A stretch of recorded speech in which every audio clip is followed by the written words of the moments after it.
January 29th, 1945. A frozen Belgian village. A single American soldier turns a corner and walks straight into a nightmare. 90 German troops stare back at him, some already armed, others grabbing rifles from the snow. 4 American soldiers kneel helplessly nearby, hands locked behind their heads. 20 minutes earlier, those Germans were prisoners. Now they are free, armed, and seconds away from slaughtering an entire American company from behind. This should have been the end of First Sergeant Leonard Funk. A German officer steps forward and jams an MP-40 into Funk's stomach, shouting orders in a language Funk does not understand. The officer screams again, louder, angrier. Funk looks at the gun, looks at the 90 men, looks at his captured soldiers. Then, instead of surrendering, begging, or freezing in fear, Leonard Funk starts laughing. What follows lasts less than a minute. When it ends, 21 German soldiers are dead. Dozens more are wounded or surrendering, and 1 short.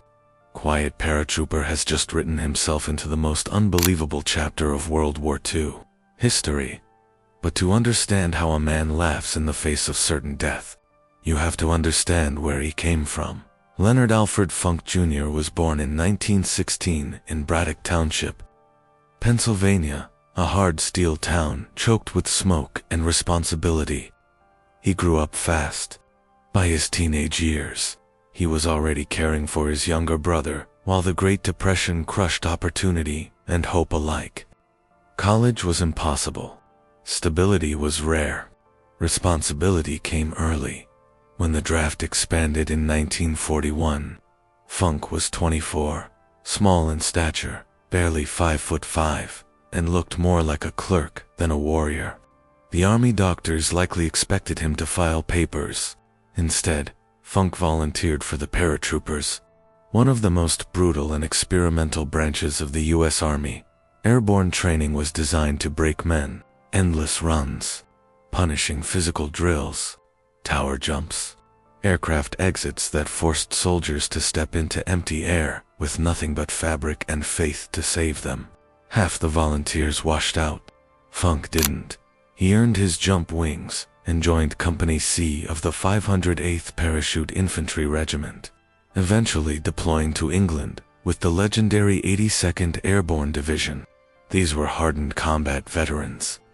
Funk was older than most of them, but he carried something rarer than youth or strength: calm under pressure. Men trusted him instinctively. Leadership followed naturally. By the time D-Day arrived, Funk was no longer just another paratrooper. He was a leader, about to be tested in ways no training manual could prepare him for. And Normandy would be only the beginning, because the laughter in Belgium did not come from madness. It came from a man forged by responsibility, discipline, and an unbreakable refusal to quit. In the next part, we step into the darkness over France, where Funk's real transformation begins, and where survival itself becomes an act of defiance. Night swallowed the sky over Normandy on June 6, 1944. The aircraft roared. Flak ripped through the darkness, and red warning lights turned faces into masks of tension. Leonard Funk stood inside the plane, checking his men one last time. No speeches, no theatrics, just quiet eye contact, a nod. That was enough then. The green light flashed. Paratroopers vanished into the black void, one by one, swallowed by wind, smoke, and chaos. Funk jumped into a war that was already out of control. German anti-aircraft fire shredded formations, scattering the 82nd Airborne across miles of hostile countryside. Men landed in flooded fields, tangled in trees, or directly among enemy patrols. Units dissolved instantly. Plans evaporated. Funk hit the ground hard, alone, in unfamiliar terrain. No officers, no clear direction, just distant gunfire and the knowledge that somewhere nearby, his regiment was fighting for survival. Many men froze in moments like this. Funk did not. He began moving. Over the next several hours, Funk gathered scattered paratroopers, Some wounded, some disoriented, some barely holding on to their weapons. Rank mattered less than clarity. Funk had it. He reorganized what remained of the group, issued simple orders, and pushed forward through hedgerows thick enough to swallow tanks. They ambushed German patrols. They sabotaged enemy movements. They created confusion far beyond their actual numbers. Funk led from the front, never shouting, never hesitating. When rounds snapped past his head, he didn't duck, he advanced. During one engagement, Funk spotted a German machine gun pinning down American troops. Without waiting for support, he crawled forward under fire, rose from cover, and eliminated the position himself. The road opened. American forces moved again. Lives were saved because one man refused to wait. By the end of the Normandy campaign, Funk had survived constant combat, sleepless nights, and relentless pressure. He had seen friends die in the mud. He had watched young soldiers age decades in weeks. And yet, something hardened inside him. Fear stopped being an obstacle. It became background noise. Promotion followed naturally. Funk became first sergeant, responsible not just for tactics, but for morale. He knew when to push men and when to let silence do the work. He never pretended war was easy. He simply showed that it was survivable if you kept moving forward. After Normandy came Holland. Operation Market Garden promised a quick end to the war. Instead, it delivered disaster. Funk fought again amid chaos, narrow bridges, and collapsing plans. He survived where many did not. By the time winter arrived in Belgium, Funk had fought across Europe without breaking. He had adapted to confusion, violence, and sudden death. So when 90 armed Germans surrounded him in a frozen village months later, Funk didn't panic. He recognized the moment, and he understood. Something terrifyingly simple. This was not the time to hesitate. In the next part, we return to Belgium, where a single laugh will ignite one of the most shocking acts of battlefield audacity in modern warfare. The village of Holsheim was quiet in the way only war-torn places become. Snow muted footsteps. Smoke hung low. Buildings stood half-shattered, like teeth knocked loose by artillery. It was January 29th, 1945, and the Battle of the Bulge was grinding toward its brutal conclusion. Earlier that morning, Funk and his men had done what paratroopers were trained to do. They attacked fast, hit hard, and overwhelmed a German unit, capturing around 90 enemy soldiers without losing a single man. The prisoners were disarmed, guarded, and ordered to sit in the snow while Funk organized their movement to the rear. Then everything went wrong. A sudden burst of gunfire echoed through the village. Confusion spread instantly. In the chaos, the German prisoners rushed the guards. Rifles were grabbed. Pistols were yanked from holsters. Within seconds, the situation flipped completely. Funk rounded a corner and walked straight into the aftermath. 4 American soldiers were kneeling in the snow, hands behind their heads. 90 German soldiers stood armed, spread across the street, weapons pointed in every direction. This was not a standoff. This was an execution waiting for permission. A German officer stepped forward, aggressive, confident. He shoved an MP40 into Funk's stomach and barked orders. Funk didn't understand the words, but he understood the intent. The officer wanted him to surrender, to kneel, to die slowly. Funk did something no one expected. He laughed, not nervous laughter, not hysterical panic, a sharp, deliberate laugh that cut through the frozen air. Then, in a calm voice, Funk spoke in English, knowing full well most of them would not understand a single word. He told them they were surrounded. He told them American forces were seconds away. He told them if they fired a single shot, none of them would leave the village alive. It was a lie, but it was delivered with absolute conviction. Before the German officer could react, Funk lunged forward, ripping the MP40 from his hands. In the same motion, Funk fired, point blank. The officer collapsed instantly. Funk kept moving. He fired again, and again. The street exploded into chaos. German soldiers froze, unsure if they were under attack by a larger force. Funk advanced aggressively, shouting commands, firing with precision, moving as if an entire platoon was behind him.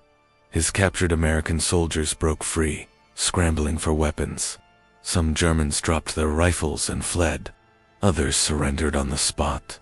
The illusion of overwhelming American force worked perfectly. When it was over, 21 German soldiers lay dead. Dozens more were wounded or captured again. Funk stood uninjured, weapons smoking, surrounded by men who moments earlier had been seconds from execution. He did not celebrate. He did not boast. He simply ordered the prisoners secured and moved out. But that laugh was not bravado. It was a calculated psychological strike. Funk didn't overpower 90 men with strength. He shattered them with certainty. In the next part, we examine the aftermath of that moment, and how the U.S. Army struggled to process what one paratrooper had just done alone in a frozen Belgian village. News of the incident spread quietly at first, moving the way battlefield stories always do. One unit to another, one stunned soldier whispering to the next. By the time it reached higher command, it sounded less like a report and more like a myth that refused to stay buried. A single non-commissioned officer, outnumbered nearly 100 to 1. No support, no backup, no heavy weapons. And yet, the result was undeniable. The German unit was neutralized. American soldiers were alive. The mission continued. When officers questioned Funk, they expected exaggeration or confusion. What they got instead was a calm, matter-of-fact account. Funk didn't dramatize the moment. He didn't emphasize the odds. He simply explained what needed to be done and how he did it. That unsettled them more than any heroic speech ever could. The Army reviewed witness statements. They interviewed the freed American prisoners. They examined the aftermath in the village. Every detail matched. There were no inconsistencies, no inflation, no cracks in the story. What Funk had done was not reckless. It was deliberate. He assessed the psychology of exhausted, cold, disorganized enemy soldiers and exploited it with absolute precision. Command realized something important. This was not a fluke. This was the result of experience. Funk had fought through Normandy, Holland, and the frozen forests of the Ardennes. He had seen confusion turn deadly and hesitation cost lives. In that moment in Belgium, his choice was simple: act immediately or watch his men die. The recommendation for the Medal of Honor followed soon after. It moved through channels faster than usual, not because of political pressure, but because there was nothing to debate. The facts spoke for themselves. On August 23, 1945, after the war had ended, Leonard Funk stood quietly as the medal was placed around his neck. He did not smile for the cameras. He did not raise his chin. Those who knew him said he looked almost uncomfortable, as if the attention weighed heavier than the firefight ever had. He accepted the honor, not as a hero, but as a professional who had done his duty. After the ceremony, Funk returned to civilian life, carrying the kind of silence common among combat veterans. He rarely spoke publicly about the war. He never capitalized on his story. No books, no interviews, no lectures. The man who had stared down 90 soldiers chose anonymity over admiration. Yet his legacy endured quietly within airborne units. His name became shorthand for decisive action under impossible odds. His story was taught not as bravado, but as a lesson in leadership, psychology, and timing. Leonard Funk passed away in 1992, long removed from the snow and gunfire of Belgium. But his moment did not fade, because the most dangerous thing on a battlefield is not firepower. It is certainty in the hands of the right man. In the next part, we step back and examine why Funk's decision worked, and what his actions reveal about fear, leadership, and the fragile psychology of war itself.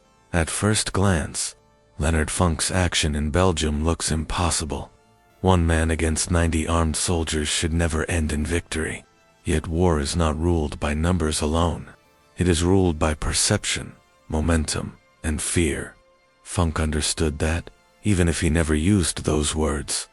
By January 1945, the German army was exhausted. The Ardennes offensive had failed. Supplies were thin. Morale was cracking. Many German units were no longer fighting for victory, only for survival. Funk walked into a group of soldiers already on the edge, cold, hungry, confused, and suddenly unsure of who truly controlled the village. That uncertainty was the opening. When Funk laughed, it disrupted expectations. Soldiers expect fear from a man facing death, begging, compliance, silence. Laughter breaks the script. It forces hesitation. In combat, hesitation is fatal. For a brief second, the Germans stopped acting as a unit. They became individuals, each questioning what was happening. Funk filled that pause with speed and aggression. He did not fire wildly. He moved forward, not backward. Every step reinforced the illusion that he was only the visible edge of a much larger force. His confidence became contagious for his own men and paralyzing for the enemy. This is why leadership matters most in chaos. Funk did not wait for permission. He did not look for perfect information. He acted on instinct, sharpened by months of combat. His decision collapsed the enemy's psychological structure before they could rebuild it. Military. Historians later pointed out something else. Funk's action saved far more lives than it cost. Had he hesitated, the 4 captured Americans would almost certainly have been executed. A firefight would have erupted in the village. Casualties on both sides would have skyrocketed. His decisiveness ended the threat instantly. This is the uncomfortable truth about war. Sometimes restraint costs more than action. Funk never framed his story as heroism. He framed it as responsibility. As first sergeant, the lives of his men were his burden. In that frozen street, doing nothing was not an option he could accept. That mindset is why his story still matters. Not because it encourages recklessness, but because it shows how clarity can overpower chaos. Funk did not conquer fear by eliminating it. He used it. He redirected it. He weaponized it. Long after the war, soldiers studying leadership would return to that moment, not to copy the act, but to understand the principle. When people believe you know what is happening, they follow. When enemies believe they have lost control, they collapse. Leonard Funk proved that authority does not come from rank alone. It comes from certainty, expressed at the exact moment others freeze. In the final part, we close the story and reflect on why this quiet paratrooper's laughter still echoes through military history, and why moments like this remind us that wars are ultimately decided by human minds, not machines. Leonard Funk never tried to become a legend. That may be the most revealing detail of all. History often celebrates loud heroes, men who announce themselves to the world. Funk did the opposite. He returned home, blended back into civilian life, and carried his war quietly, like something fragile that did not need to be displayed. Yet stories like his refuse to disappear. They survive because they expose something uncomfortable and deeply human about war. Battles are not only decided by firepower, strategy, or technology. They are decided in seconds, inside the human mind. When fear collides with resolve. Funk's moment in Belgium was not about bravery in the cinematic sense. There was no slow-motion charge, no dramatic speech. It was about judgment under pressure. He read the room instantly. He understood that the German soldiers were not unified by confidence, but by confusion. He recognized that authority, real authority, could be created in an instant if someone acted like control already existed. That is why the laughter mattered. It was a signal, not to the enemy alone, but to himself. It marked the decision point where fear was no longer allowed to steer the outcome. From that moment forward, events moved in only one direction. Modern warfare studies still circle back to this truth.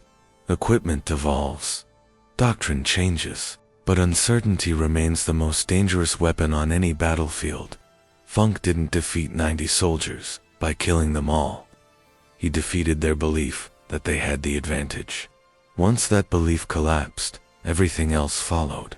His story also reframes what leadership really looks like. Leadership is not always about planning far ahead. Sometimes it is about recognizing that time has run out and choosing decisively anyway. Funk did not wait for confirmation. He became the confirmation. When he died in 1992, there were no parades, no headlines. Just a man laid to rest who had once spent history in a frozen Belgian street and then walked away from it. But his legacy lives on wherever people are forced to act with incomplete information, overwhelming pressure, and no margin for error. His lesson is simple and unsettling. When chaos peaks, hesitation kills faster than bullets. Leonard Funk laughed not because he felt safe, but because he understood something vital. In that moment, the future belonged to whoever acted first with absolute conviction. And that is why his story still matters. If stories like this reveal the real psychology of war and the human decisions that change history in seconds, make sure you subscribe now. Stay with this channel for more untold moments where courage, leadership, and raw instinct decide the fate of entire battles.